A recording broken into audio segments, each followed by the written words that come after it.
est orpheline. Les artistes camerounais ont connu une année noire. Et les artistes camerounais vont encore connaître plus qu'une année sombre, rude.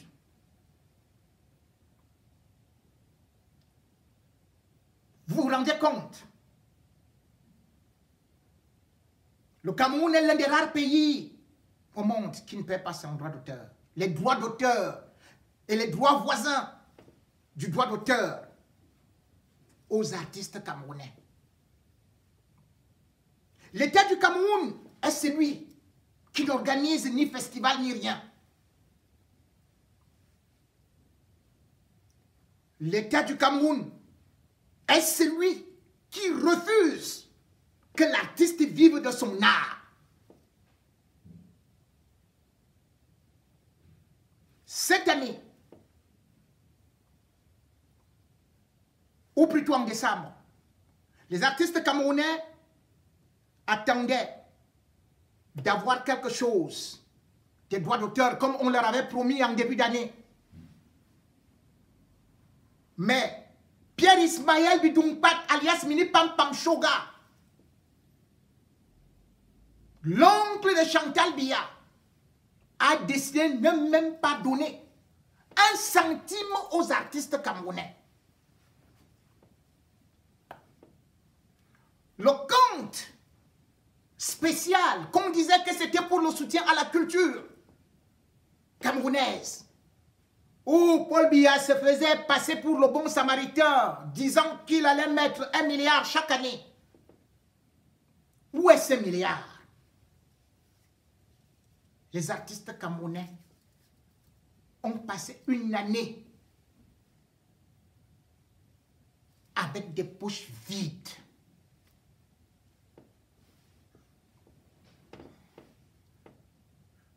Pourtant, on applaudissait Bidumpat Mini Pam Pam Shoga.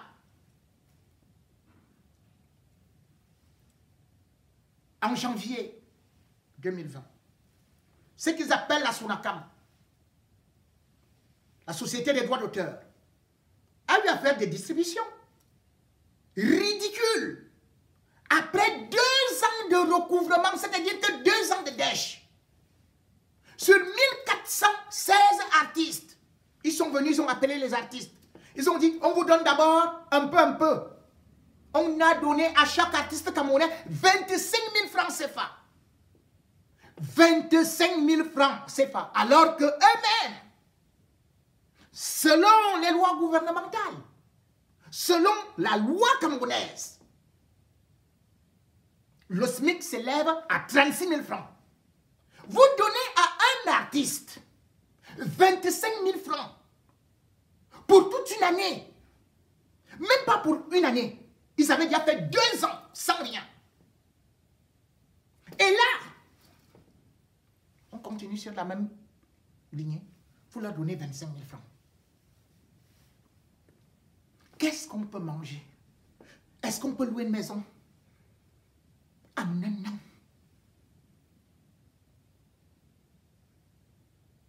Et puis, Bidumpat vient avec ses vestes de charlot, ses pantalons sautés. Il a dit qu'il refaisait les associations de ceci et cela. Un comédien qui vient tuer les artistes.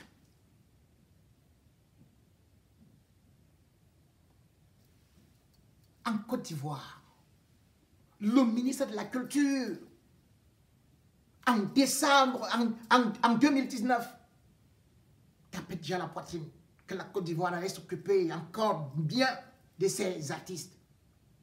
Le bureau ivoirien des droits d'auteur, qu'on appelle le Burida, qui est venu après le droit d'auteur au Cameroun qui payait déjà. Le Burida a décidé que le dernier artiste qui ne peut pas produire, je vous dis bien que le dernier artiste qui ne peut pas produire, quand vous n'avez rien, on vous donne chaque mois, en Côte d'Ivoire, 65 000 francs CFA. Quand vous ne produisez rien, et il y a 3 457 artistes inscrits au Burida. Je vous ai dit qu'au Cameroun, c'est 1416. Et au Burida, quand on fait les répartitions, 200 artistes sont millionnaires. C'est-à-dire que quand on dit qu'on distribue les droits d'auteur aux artistes, au moins 200 artistes reçoivent chacun à partir de 1 million en montant. Qui peut recevoir 1 million au Cameroun? Vous voulez dire que les artistes camerounais ne produisent pas alors que les artistes ivoiriens reprennent les morceaux camerounais?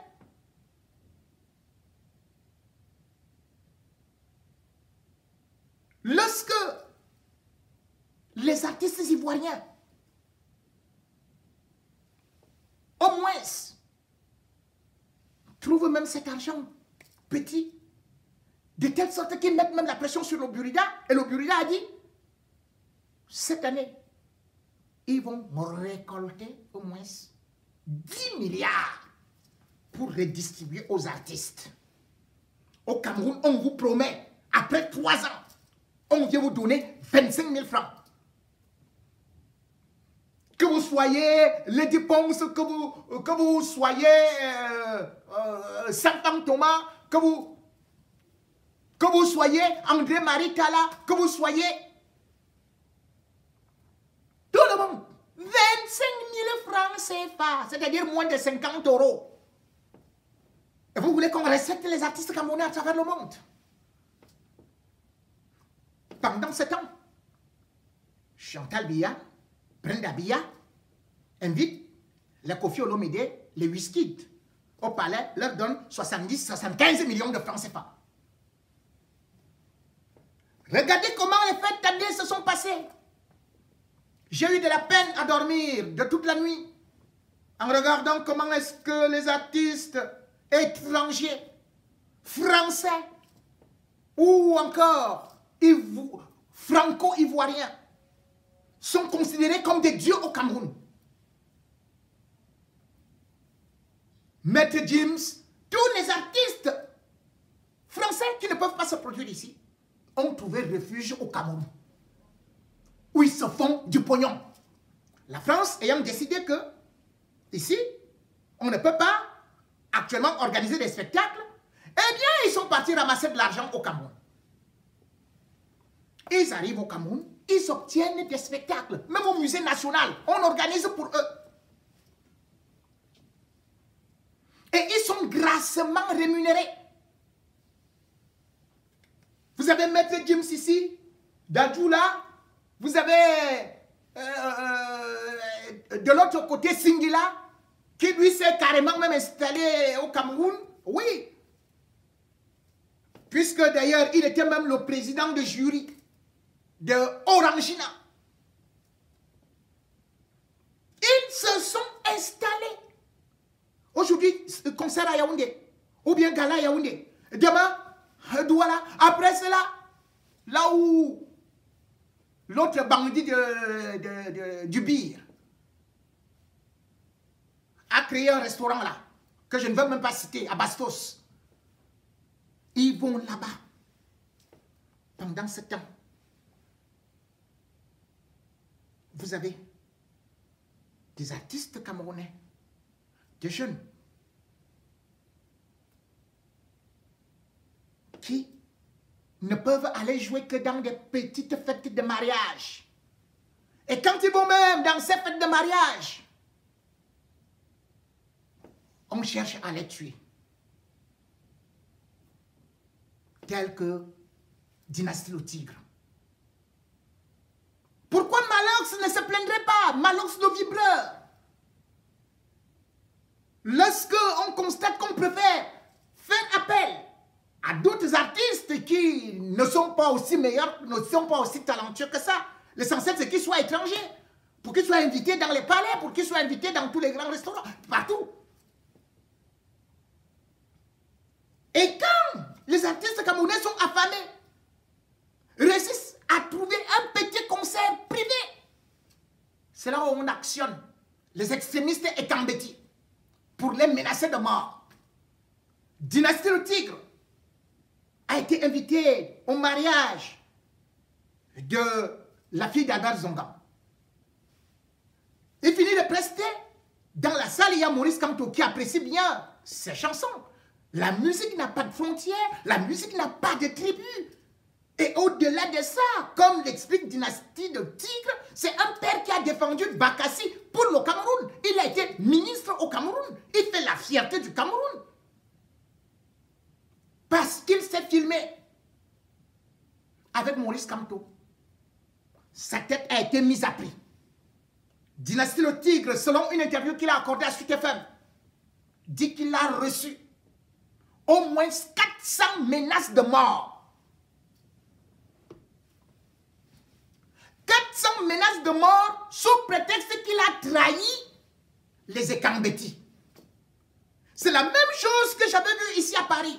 Encore de Sitoni traînait à gauche et à droite. Il n'avait même pas de spectacle. Il était dans l'oubli. Lorsqu'il a été invité au concert, enfin, à l'arrivée de Maurice Kamto qui faisait sa tournée européenne, il a joué, il a été respecté, il a été applaudi par tous les Camerounais et même les étrangers. On a lancé la fatwa comme son code de Sitoni. Tu as trahi les Ekambeti, tu as trahi la tribu, tu as trahi ceci, on va voir, là tu vas encore. Où est un code de Sitoni? Aujourd'hui, c'est Dynastie le Tigre. Toujours le mauvais cœur. Parce que la musique nous unit. La musique, comment peut-on y entraîner jusqu'au tribalisme? Jusqu'à dire qu'on est ennemi public ou ennemi Ekambeti. C'est le label qu'ils ont trouvé qu'ils donnent à tout le monde. Ekambeti.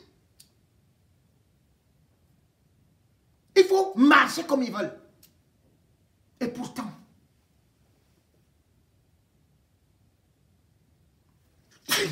pardon, qu'ont-ils fait aux artistes Béti?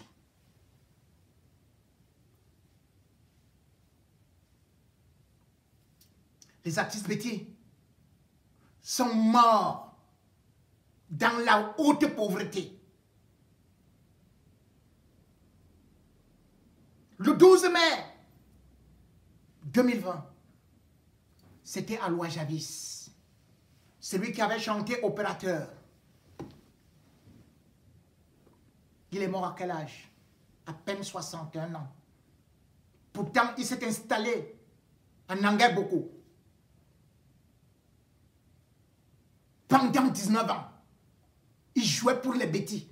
Il jouait pour Pierre Ismaël Bidumpa. Mais Alois Javis est resté malade, il est tombé malade. Pendant 2 ans, il pleurait. Aucune élite Ekambeti ne l'a aidé. Personne ne l'a invité dans un concert. Personne n'a organisé une cérémonie pour reconnaître le talent de ce monsieur qui avait eu un succès phénoménal. Qui avait chanté Soubgoumou, viens ici. Qui avait fait danser des générations et des générations. Il allait à la CRTV, il pleurait. Aucune élite n'a pu l'aider. Il est mort de misère et de typhoïde le 12 mai 2020. Un mois après, c'était d'autres artistes camerounais. C'est-à-dire que c'était, comment on l'appelait, Claude Ndam.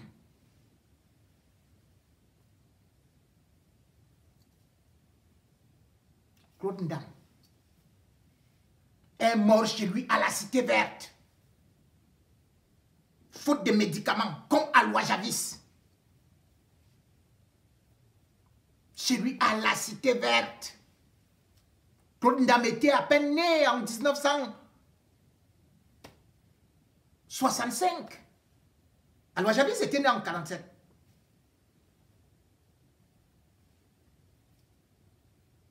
Claude Ndam a souffert. Le ministère ne l'a pas aidé.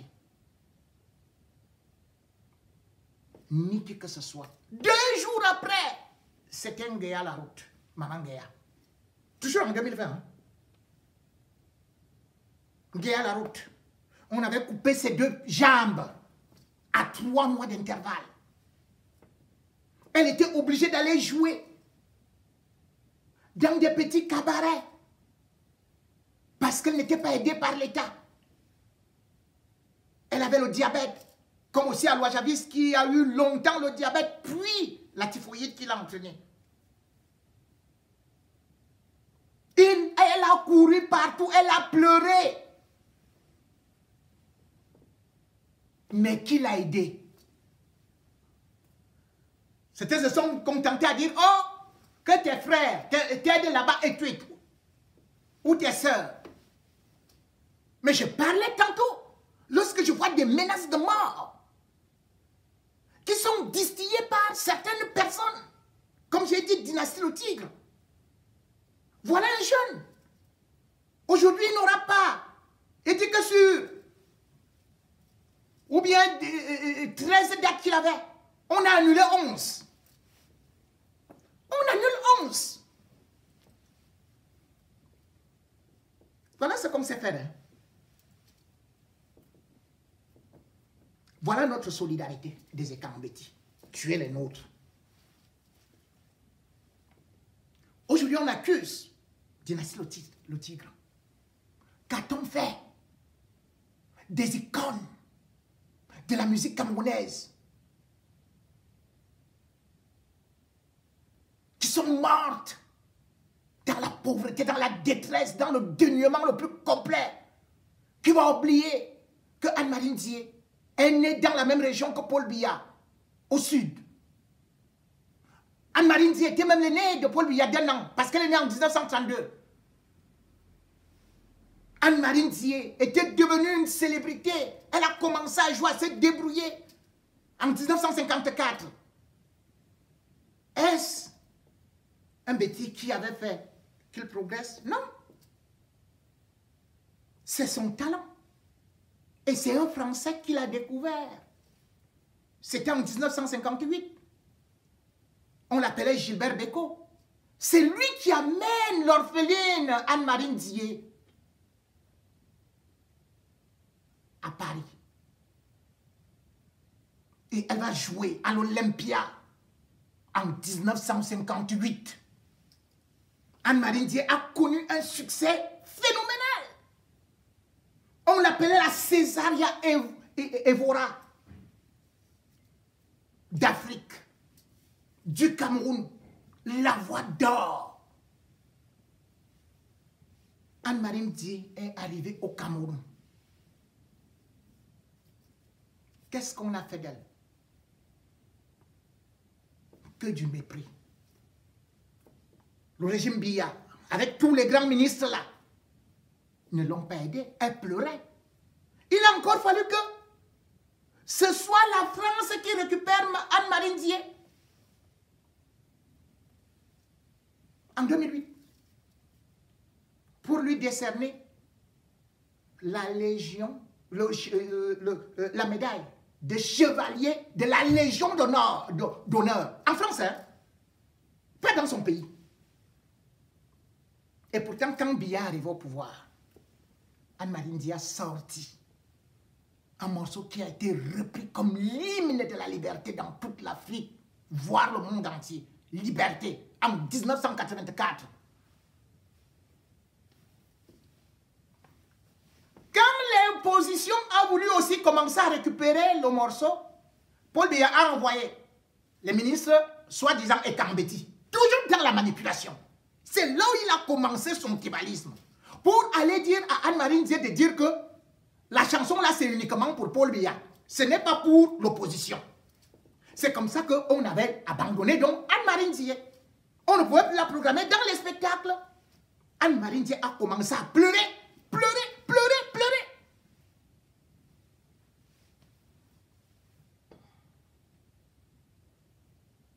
Anne-Marie Ndiaye est donc morte. Peuple est embêté. Qui, au moment où Anne-Marie Ndiaye pleurait à la CRTV, qui, au moment où Anne-Marie Ndiaye déclarait qu'elle a eu un AVC et qu'elle ne peut plus jouer, a eu pitié d'elle. Mes frères et Kambeti, voici une voix angélique qui se meurt à côté de nous. Marthe Zambo. Marthe Zambo est née à Ebolowa, chez Paul Biya.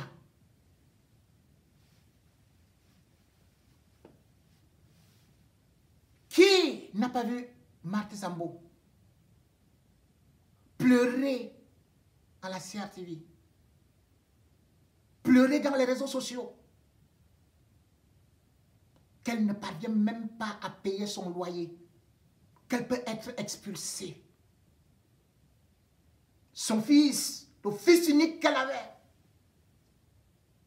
elle-même qui était une orpheline, son fils unique, musicien, est parti mourir en Guinée équatoriale. Voilà Anne-Marie Ndiaye. Voilà Marthe Zambo, qui est encore là. Pourtant, les élites sont bien là. Même quand elle avait le talent, elle passait devant ses frères, leur demandait de l'aide. Ils n'avaient pas voulu aider Marthe Zambo. Marthe Zambo a été obligée d'aller au Tchad, jouer dans un petit cabaret qu'on appelait Boulou Rouge. C'est là où elle a explosé. Et même pour qu'elle réussisse dans la vie, dans la musique, voulais-je dire, qui lui a tendu la main? C'était plutôt Ekambi Brillant, qui lui a permis d'enregistrer à Fiesta, d'abord à Deka, la maison de production, et Fiesta. Aujourd'hui, elle vous tend les mains. Regardez comment est-ce que nos élites ont des grosses voitures comme ça. N'invitent que dans leur palais les artistes étrangers. Et pourtant, avec son disque, avec toi, c'est connu dans le monde entier, Marthe Zambo. Elle a même obtenu en 1979 le disque d'or en France. Au lieu de garder une telle icône, nous nous moquons d'elle. Et on attend qu'elle meure. Comme ça, on viendra la décorer à titre posthume. J'ai dit Bidounkpat, qui est Nangai Boko, qui a vu à Ouajavis à Nangai Boko, qui a joué avec, qui a vu Anne-Marie Ndiaye, qui a vu Marthe Zambo et voit leur souffrance, n'a jamais réagi. Les ministres Betty, les femmes Ndongé consorts, toutes ces élites-là, les Grégoire, vous avez fait quoi? Et pourtant, quand Grégoire, on a tourné les fesses sur les morceaux des artistes Betty, quand ils pédalent.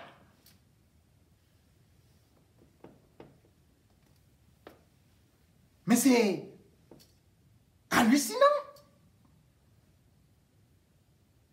Pas plus tard que celui-là qui a même fait ce Bikoutsi. Un génie. On l'appelait Messi Martin. Messi Martin jouait du jazz, jouait du makossa, a créé même l'orchestre Los Camarouès et allé jusqu'au Nigeria et partout.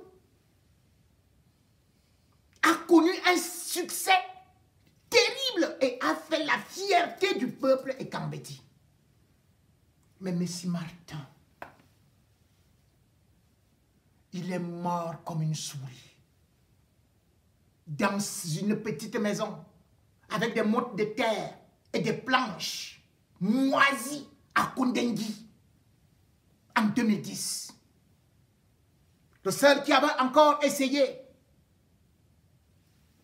de l'aider, c'était Angoula. Joseph, quand il a décidé de sortir le dernier morceau de Messi Martin, qui d'ailleurs a cartonné en 2000. Mais en 2005, Messi Martin vivotait, mendiait.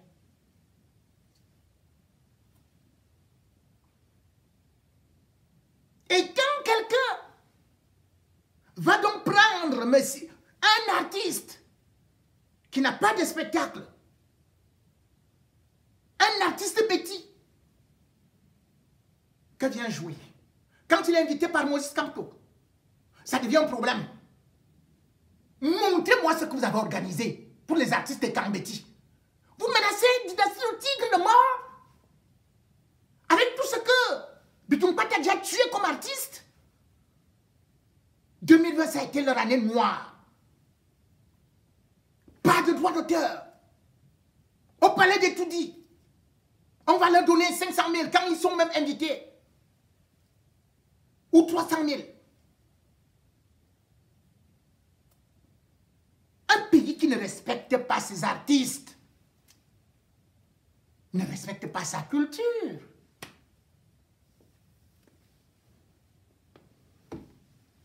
Nos artistes, pour être visibles, ne se contentent que des clashs sur des réseaux sociaux. C'est normal puisqu'ils n'ont rien d'autre à faire. Le Cameroun est le seul pays au monde où on a vu autant d'étrangers en période de Covid aller organiser des spectacles pour des étrangers sans se poser des questions que « Et nos artistes alors ?» Vous voulez dire que les artistes camerounais sont les plus nuls alors qu'ils sont les meilleurs du monde ou parmi les meilleurs du monde?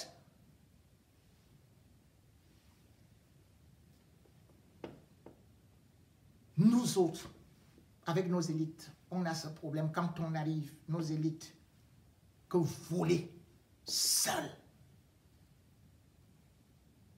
Quand on avait dit, c'est Bitoumpat que vous voyez aujourd'hui, qui est devenu le pire, la terreur, le microbe, le Covid devant des artistes.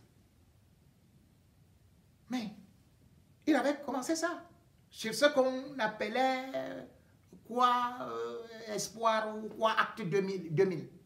On lui avait donné 2 milliards. Parce qu'il a été nommé directeur de l'INJS. C'était un comédien hein, qui chantait Mini Pam Pam Shoga, Mini Pam Pam Shoga, Mini Pam Pam Shoga. On jetait les pièces de 5 francs, 10 francs. Mais puisque Chantal Biya, sa nièce, est devenue épouse du chef d'État, on l'a bombardé directeur de l'INJS. Directeur de l'INJS, on lui donne un budget qu'il doit aider les artistes à faire pour 2000. Mais jusqu'à ce jour, il n'a jamais rendu compte. Tout l'argent a été bouffé. Et au lieu de le punir, qu'est-ce que Biya a fait? Il a nommé ministre des Sports. En 2002, Bitoumpat, tout l'argent et les scandales qu'il y a eu pour la Coupe du Monde, en Corée, au Japon, c'est Biya lui-même qui est le premier à venir déclarer devant la télé qu'il n'a pas encore reçu les comptes de ce fiasco. On croit qu'il va le virer du gouvernement. Biya le reconduit. Même chose en 2004, en Tunisie, pour la CAN. Bitoumpat, il vole encore. On croit que Biya va le laisser. Rien. Voilà la CAN 2019. qu'on disait que le Cameroun va organiser. C'est Bidumpat qui était ministre des Sports. Hein. Échec total.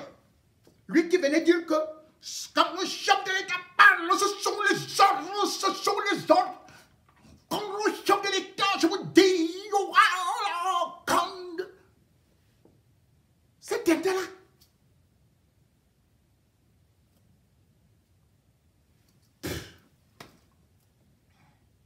Au lieu de nous mettre en prison,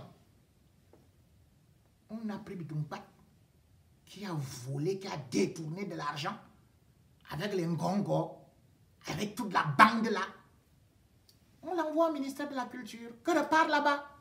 Tuer les artistes comme tu as tué le sport. Pendant ce temps, il faut voir son mode de vie. Bidumpat roulait dans une moto qu'on appelait à l'époque Vespa. C'est-à-dire que mieux valait être sur un patin que sur une moto Vespa. Sur la moto Vespa, ça faisait...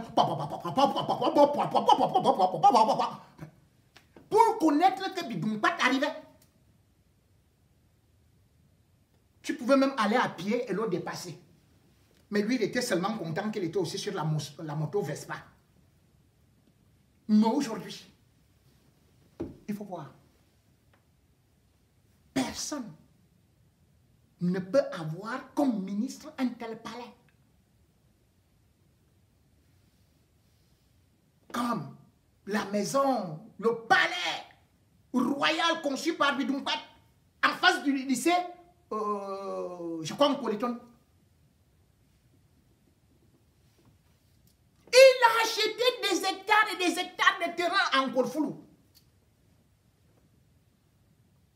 La même année, sur la route de Soie, il a élevé des immeubles ou hôtels ou mini-cités. On ne fait qu'applaudir. Et sa femme a été nommée conseillère auprès de la première dame et auprès de Paul Biya.